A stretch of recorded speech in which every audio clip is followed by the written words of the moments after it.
The great chamber of the Galactic Council was the largest building Michael Turner had ever seen. It stretched for 3 kilometers in every direction, with walls made of living crystal that changed color with the mood of those inside. Right now, those crystals glowed an angry red. Michael stood alone in the center of the chamber, in a circle marked on the floor for the accused. He was a tall man with gray hair and tired eyes, wearing the simple gray uniform of Earth's diplomatic service. Around him, in rising tiers that seemed to go up forever, sat representatives from over 400 alien species. Some looked almost human. Others were so strange that Michael's mind struggled to understand what he was seeing. There were beings made of living fire, creatures that floated in tanks of green liquid, insects the size of cars, and things that seemed to exist in more dimensions than 3. All of them were here to watch him die. Hi. Arbiter Vexenol rose from the central platform. He was a being made entirely of crystal, standing nearly 4 meters tall. When he spoke, his voice came from everywhere at once, translated into 1,000 languages by the Chamber's ancient technology.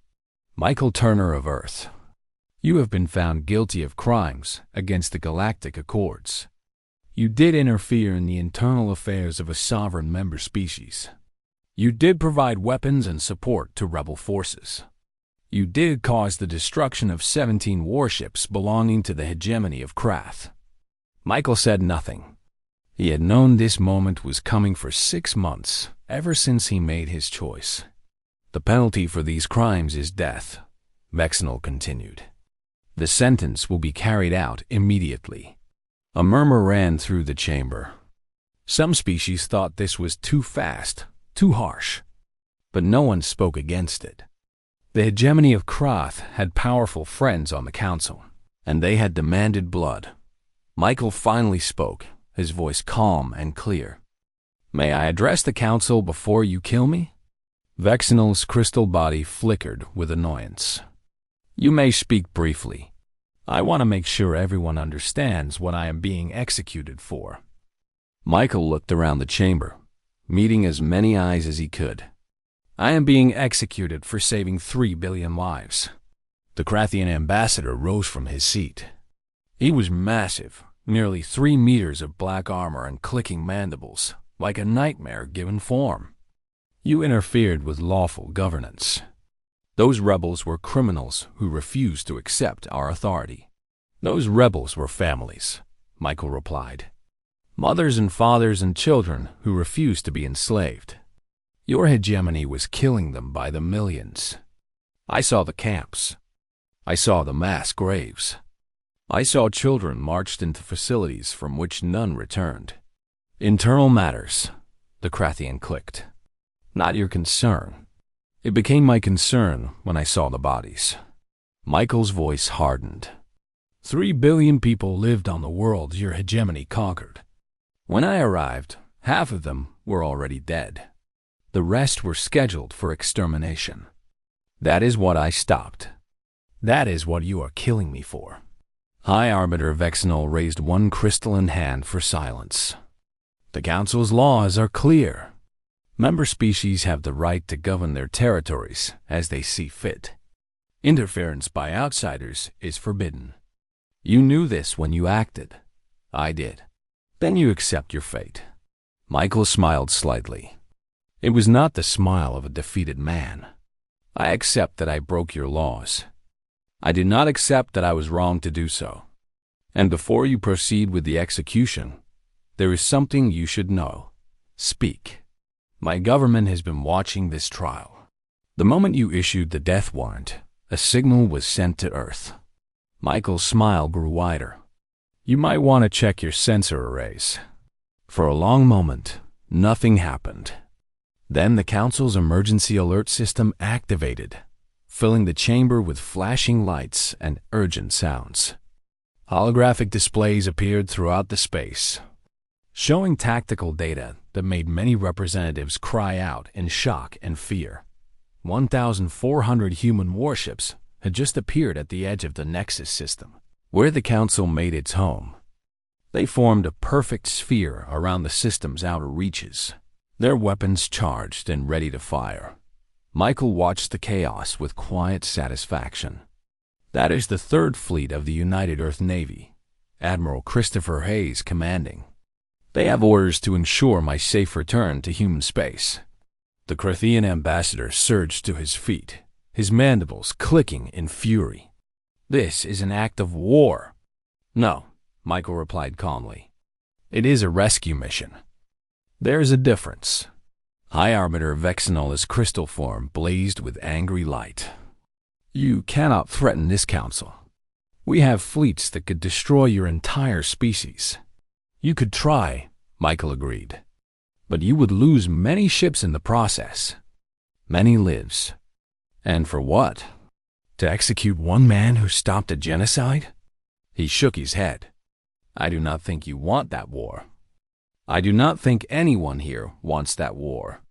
In the human delegation seats, Katie Brooks watched her boss with a mixture of terror and admiration. She was young, only 28, and this was her first posting to the council. She had known Michael Turner was planning something, but she had never imagined anything like this.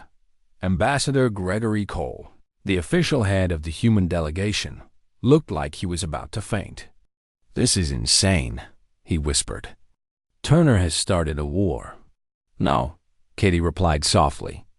He has prevented one. Watch. On the main display, the human fleet held its position. They did not advance. They did not fire. They simply waited, a silent promise that humanity would not abandon its own.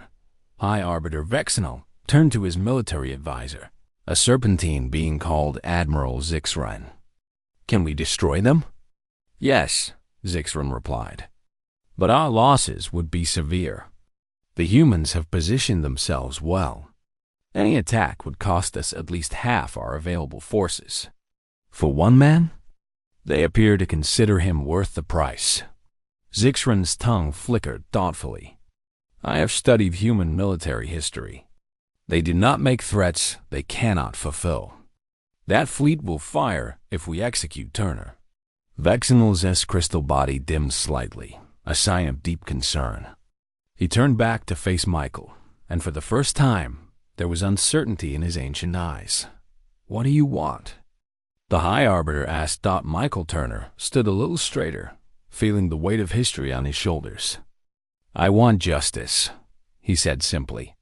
Real justice. Not the kind that protects the powerful and punishes those who stand against them. I want this council to be what it was meant to be, a force for peace and cooperation among all species, not a tool for oppression. The chamber fell silent. In that silence, the future of the galaxy hung in the balance. Admiral Christopher Hayes stood on the bridge of the Carrier Defiance, watching the tactical display with calm eyes. He was 60 years old, with a face weathered by decades of service and hair that had gone completely white. Around him, his crew worked in focused silence, each person knowing exactly what was at stake. All ships report ready, Admiral, said Commander Lisa Brennan, his second in command. She was a small woman with sharp features and a voice that could cut through any chaos. Good. Open a channel to the council chamber. The main view screen shifted to show the inside of the great chamber, where hundreds of alien representatives argued and shouted. Hayes waited for them to notice the transmission, then spoke in a voice that carried across light years. This is Admiral Christopher Hayes of the United Earth Navy. I am addressing the Galactic Council on behalf of the human government. High Arbiter Vexenol. Crystal form turned toward the screen. You have brought warships into council space. This is a violation of our treaties. Our ships remain outside the protected boundary, Hayes replied. We are in neutral territory. We have violated nothing. You threaten us with force. I protect our citizens. Representative Turner acted to stop a genocide. Whether his actions broke your laws is a matter for courts to decide. But you will not execute him for it. The Krathian ambassador pushed forward, his massive body forcing other delegates to move aside. He destroyed our ships. He armed our enemies. He must face justice. Then try him in a human court, Hayes said. If he is found guilty under our laws, he will serve whatever sentence is given. But you will not kill him. The Council's authority must be respected.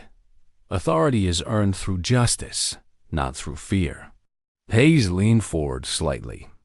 I want to be very clear about something.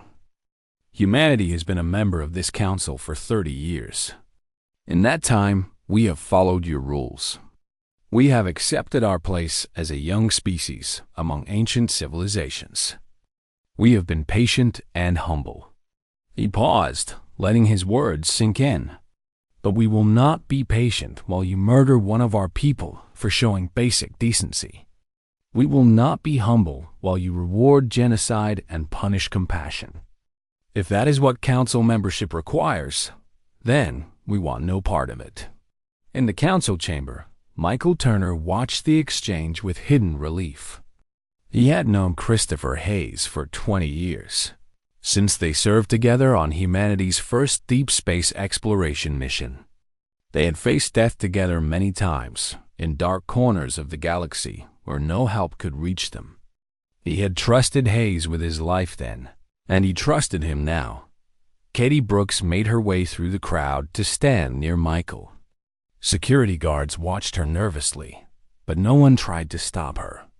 The Admiral is buying us time, she whispered. But what happens next? That depends on the Council, Michael replied quietly. They have a choice to make. They can fight us and suffer terrible losses, or they can reconsider their decision. And if they choose to fight? Michael did not answer. They both knew what that would mean. On the bridge of the Defiance, Commander Brennan reported new movement on the tactical display. Admiral, the Krathian fleet is mobilizing. 12 dreadnoughts breaking from their escort formation. I see them. Hayes studied the display carefully. The Krathian ships were massive, each one carrying enough firepower to destroy a small moon. But they were also slow and poorly designed for modern combat. Human ships were smaller, but faster and more precise. Signal Captain Derek Shaw on the Relentless. Have his squadron move to intercept position. Weapons hot, but do not fire unless fired upon. Aye, Admiral. Hayes turned his attention back to the main screen, where the council chamber had erupted into fresh chaos. Several delegations were arguing loudly, their translators struggling to keep up with the overlapping voices. This is what happens when ancient powers grow comfortable, Hayes said to no one in particular. They forget that the universe does not care how old you are or how many systems you control. It only cares about what you are willing to do. Sir? Brennan looked at him curiously. The Council has ruled the galaxy for 100,000 years, Hayes explained. They have seen species rise and fall. They have fought wars that lasted longer than human civilization has existed. They think they understand everything there is to understand about conflict and power. Don't they? No. Hayes shook his head slowly. They understand how things have always been. They do not understand how things can change. That is humanity's advantage. We are young enough to still believe in change. In the council chamber, High Arbiter Vexenal was attempting to restore order. His crystal form blazed with light, demanding attention, but the voices would not be silenced. Too many species had too many opinions about what was happening. The Varl ambassador, a bird-like being with iridescent feathers, pushed her way to the front of her delegation. This council was founded on principles of justice and cooperation, she called out. We are betraying those principles by executing a man who stopped mass murder. He broke the law, the Krathian ambassador replied. The law must be upheld.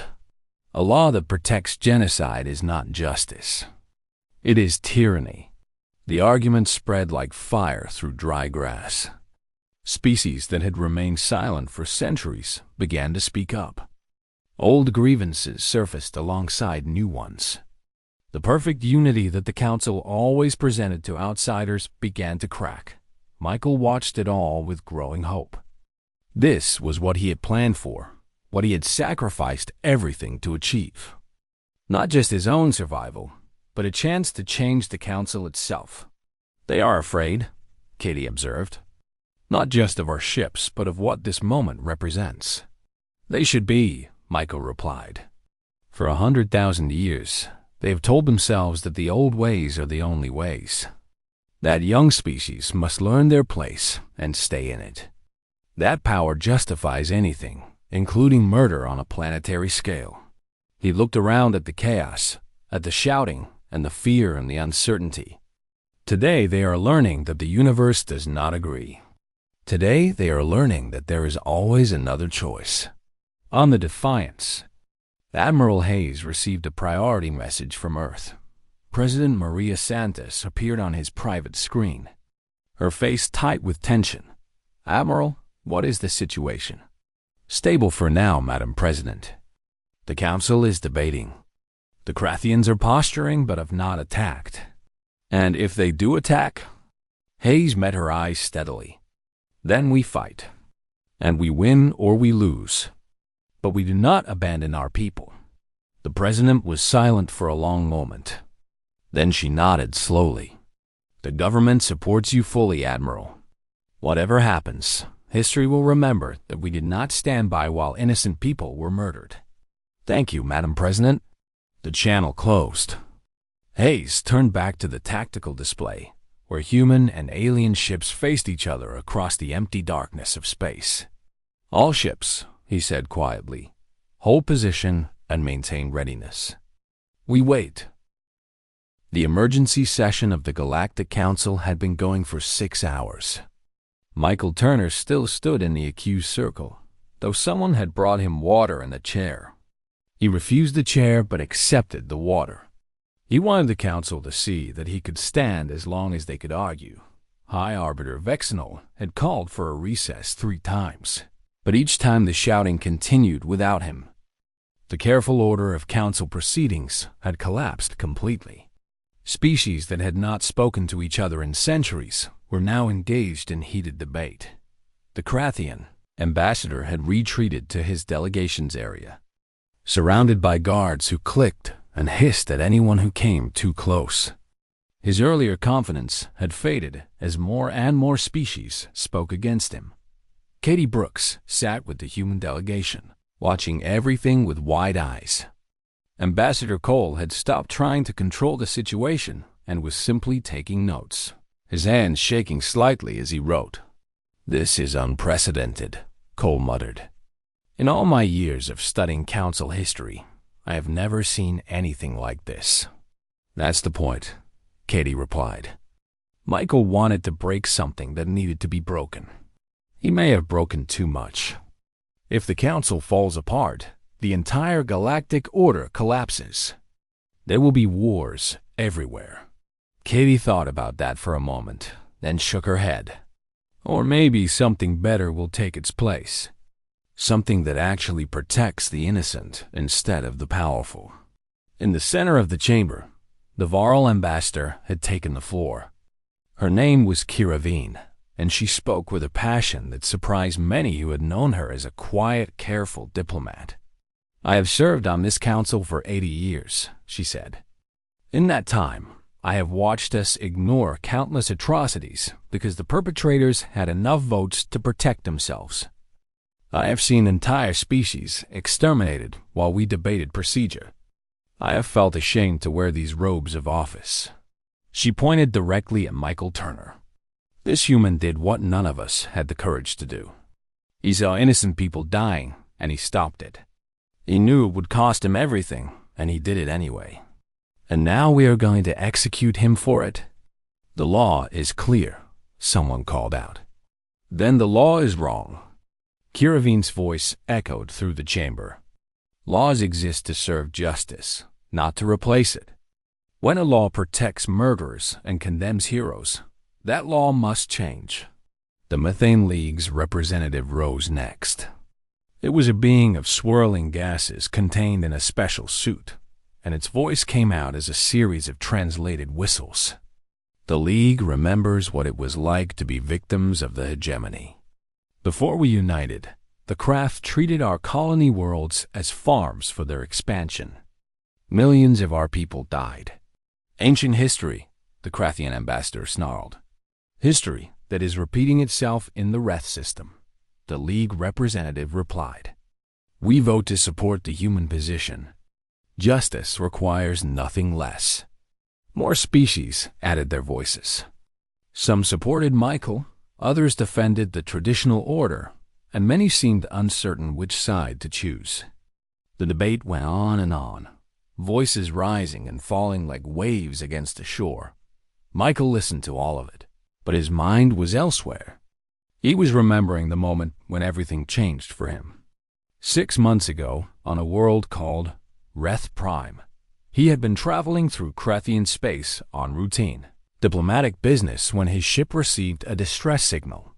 The signal came from a refugee vessel, packed with thousands of people fleeing the hegemony's conquest. They were out of fuel, their life support failing, and Krathian warships were closing in. Michael's captain wanted to ignore the signal. Interfering would mean war, she said. The council would never support them. Better to pretend they never heard it. But Michael could not pretend. He ordered the ship to intercept, knowing it might cost him his career. When they arrived, they found the refugee vessel surrounded by Krathian fighters. Waiting for the people inside to die slowly rather than waste ammunition, Michael talked his way past the Krathians, claiming diplomatic immunity and insisting he needed to inspect the vessel for council business. It was a thin excuse, but the Krathian commander let him through, perhaps curious to see what the human would do. What Michael found on that ship changed him forever. 3,000 people crowded into a space meant for 300. Children crying from hunger. Elderly people dying from lack of medicine.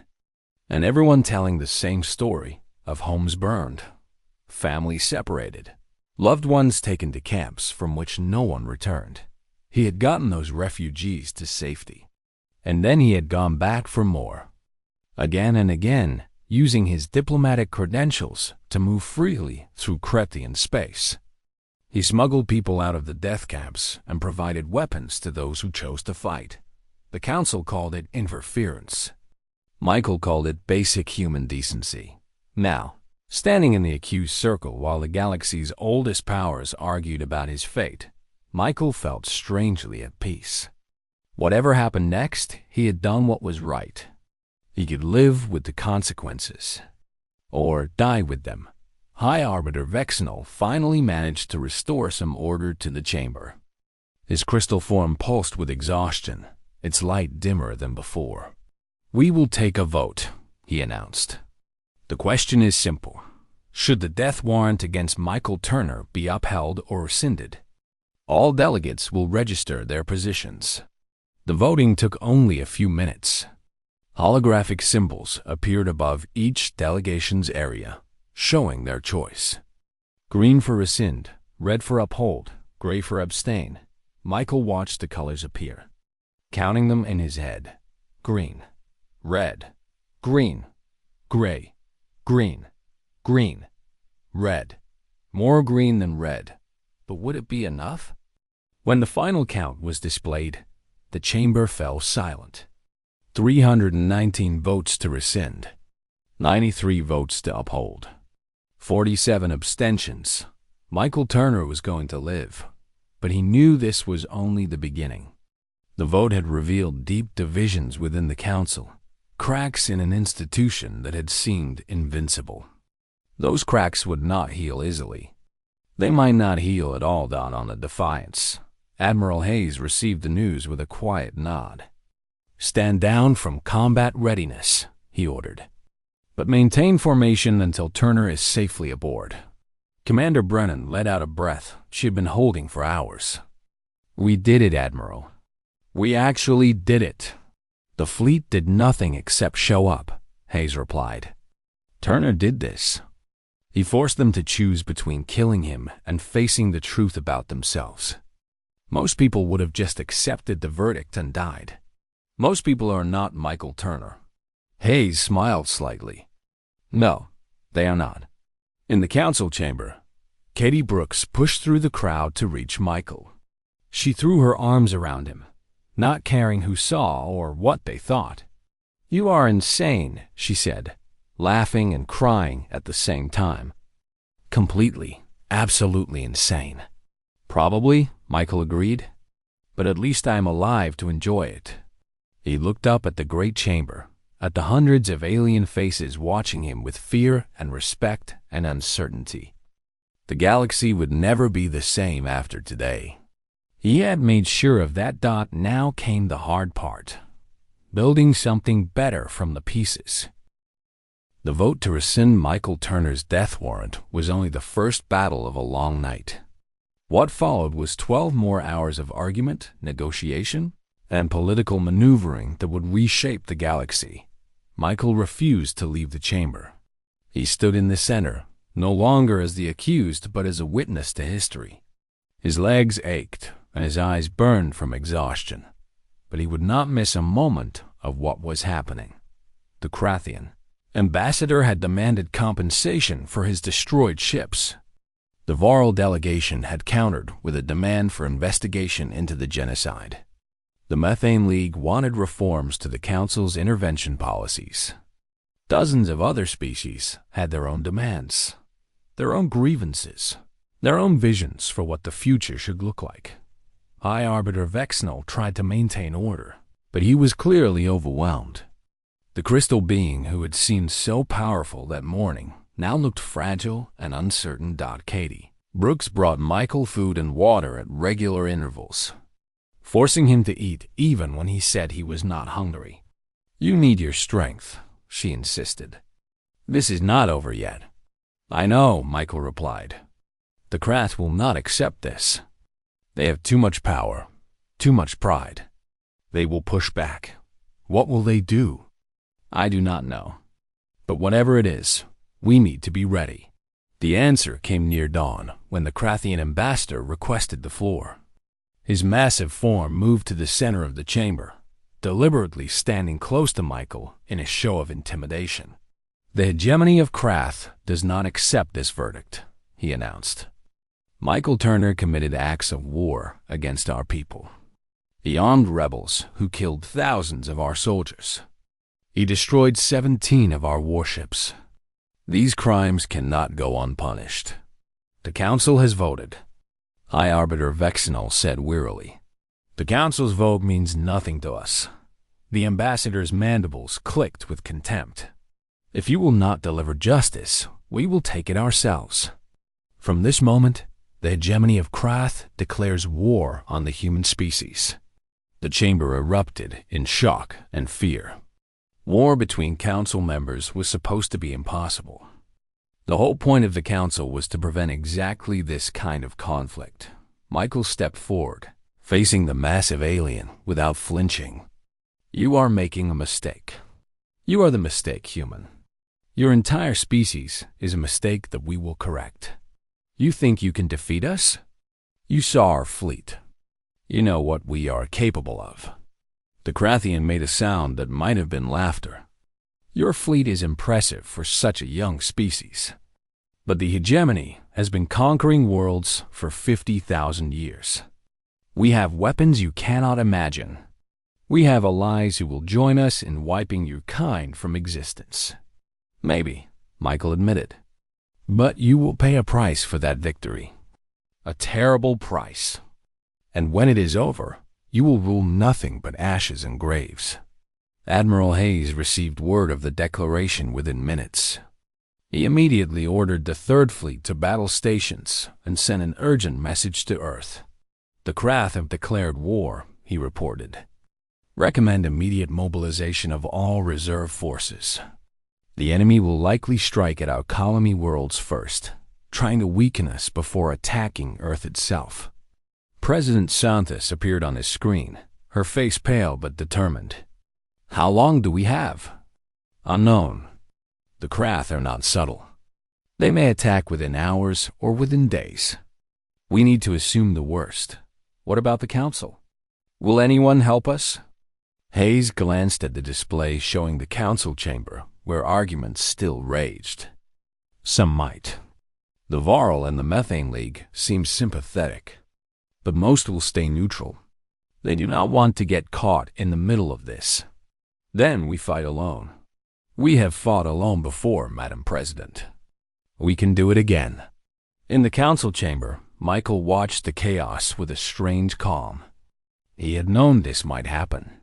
The Krath were proud and powerful, and they did not accept defeat gracefully. War had always been a possibility, but he had not come this far just to watch his species be destroyed. "Aye, Arbiter," he called out, his voice cutting through the noise. "I request permission to address the council." Vexenal looked at him with something that might have been respect. "Speak." Michael turned to face the assembled representatives, hundreds of alien faces watching him with fear and curiosity and hope. "The hegemony of Krath has declared war on humanity," he said. "They believe they can destroy us easily because we are young and our numbers are small. They may be right. We have been in space for less than 2 centuries. They have been conquering worlds for 50,000 years." He paused, letting the words sink in. "But here is what they do not understand about humans. We do not know how to give up. We do not know how to surrender. When something threatens our survival, we fight with everything we have, and we keep fighting until we win or we die trying." The Krathian ambassador made a dismissive gesture. Brave words from a condemned man. "I am not condemned anymore," Michael replied. "And my words are not just brave. They are true. The Krath think they know what war is. They have crushed 1,000 species who lack the will or the means to resist. But they have never faced an enemy like humanity." He looked directly at the Krathian. "You want war? You will have it. But I promise you this, when it is over, the hegemony of Krath will be a memory. Your cities will be dust. Your fleets will be scattered across 100 star systems.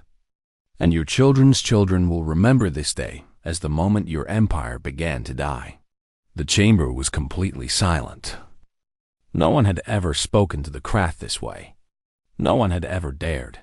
The Krathian ambassador stared at Michael for a long moment, his compound eyes unreadable. Then he turned and walked away, his guards falling in behind him. "Prepare for battle," he said as he left. "The humans will learn what it means to defy the hegemony." Michael watched him go, then turned back to the council. "I am asking for your help," he said simply. "Not because we cannot fight alone, but because this war affects everyone. The Krath will not stop with humanity. If they defeat us, they will be stronger than ever. They will crush anyone who ever opposed them. They will remake the galaxy in their image." He spread his hands wide. "Today you voted to save my life. I am asking you to vote again, to save the lives of billions. Stand with humanity against the hegemony. Show the galaxy that there are still things worth fighting for." The Voral ambassador was the first to rise. "The Voral Confederacy stands with humanity." The Methane League representative followed. "The League joins you as well." One by one, other species added their voices. Not all of them, not even most of them, but enough. Enough to make a difference. Michael Turner smiled for the first time in days. The war was coming, but humanity would not face it alone. The war with the hegemony of Krath lasted 3 years. It was the bloodiest conflict the galaxy had seen in 10,000 years, spreading across hundreds of star systems and claiming billions of lives on both sides. Michael Turner did not spend the war in safety. He refused any position that would keep him away from the fighting. Instead, he served as a liaison between human forces and their new allies, coordinating strategy and building trust between species that had never worked together before. Admiral Hayes commanded the human fleets with brilliant precision. winning battle after battle against enemies who had expected easy victory. The craft learned quickly that humans were not the weak primitives they had assumed. Every world they attacked cost them dearly. Every victory was paid for in blood. Katie Brooks rose through the ranks of the diplomatic service, becoming one of humanity's most important voices in the Alliance. She worked tirelessly to hold the coalition together, smoothing over conflicts and keeping everyone focused on the common enemy. The turning point came in the second year of the war at a place called the Brennan Cluster. The craft had gathered their largest fleet ever assembled, 3,000 warships meant to crush human resistance once and for all. Admiral Hayes met them with half that number, but his ships were faster and his tactics were better. The battle lasted 9 days. When it was over, the Krathian fleet was destroyed. Their admiral was dead. Their grand strategy lay in ruins. After Brennan, the war shifted in humanity's favor. World after world fell to the Alliance. Krathian colonies that had lived under the hegemony's rule for thousands of years rose up in rebellion. The empire that had seemed invincible began to crumble from within. The final battle took place above the Krathian homeworld, a planet called Krath Prime. Michael Turner was there, aboard the Defiance, watching as the last great fleet of the hegemony made its desperate stand. Admiral Hayes stood on the bridge, his white hair longer now and his face marked with new lines of exhaustion. But his eyes were still sharp, and his voice was still steady. "All ships," he commanded, "begin final approach. Target their command vessels first. Cut off the head, and the body will die." The human fleet surged forward, joined by Varl cruisers and Methane League destroyers and ships from a dozen other species. They fought as one, a united force against tyranny. The battle was fierce and terrible. Ships exploded in silent bursts of light. Thousands died in the cold darkness between stars. But slowly, inevitably, the Alliance pushed forward. When the last Krathian warship fell, a great cheer went up across the fleet. Michael Turner stood at a viewport, watching the debris drift past, and felt tears running down his face. They had won. After 3 years of blood and sacrifice, they had won. The surrender came 2 days later. The new leaders of the hegemony, who had overthrown their own government rather than continue the hopeless war, agreed to terms that would have seemed impossible just years before. The Krath would give up their conquered territories. They would pay reparations to the species they had harmed. They would submit to oversight from a reformed Galactic Council. Michael Turner was present at the signing ceremony, standing beside Admiral Hayes and Katie Brooks and representatives from all the allied species. High Arbiter Vexenol, who had survived the political storms of the war, presided over the event. "This day marks the end of one era and the beginning of another," Vexenol announced. "The old order, in which power justified any crime, is finished. A new order begins, built on the principles of justice, cooperation, and respect for all sentient life." He turned to face Michael directly. 3 years ago, I sentenced you to death. I believed you were a criminal who had violated our most sacred laws. I was wrong." The crystal being bowed his head, a gesture of humility that shocked everyone present. "You showed us what we had forgotten, that laws exist to serve justice, not to replace it. That the measure of a civilization is how it treats the weakest among it, not the strongest. That one person standing for what is right can change the entire galaxy." Michael stepped forward to accept the medal that the Council had created just for this occasion, the Star of Unity, for extraordinary service in defending the rights of all sentient beings. As Vexenol placed it around his neck, Michael thought about all the people who had made this moment possible, the refugees he had saved, who had given him the courage to act, the soldiers who had fought and died to protect worlds they would never see, the diplomats and politicians who had held the Alliance together through the darkest days. Admiral Hayes, who had risked everything on a friend's crazy plan, Katie Brooks, who had believed in him when no one else did, and the 3 billion people of the Reth system, who were alive today because he had refused to look away from their suffering. After the ceremony, Michael found a quiet corner of the station and stood looking out at the stars. Katie joined him there, standing in comfortable silence for a long moment. "What happens now?"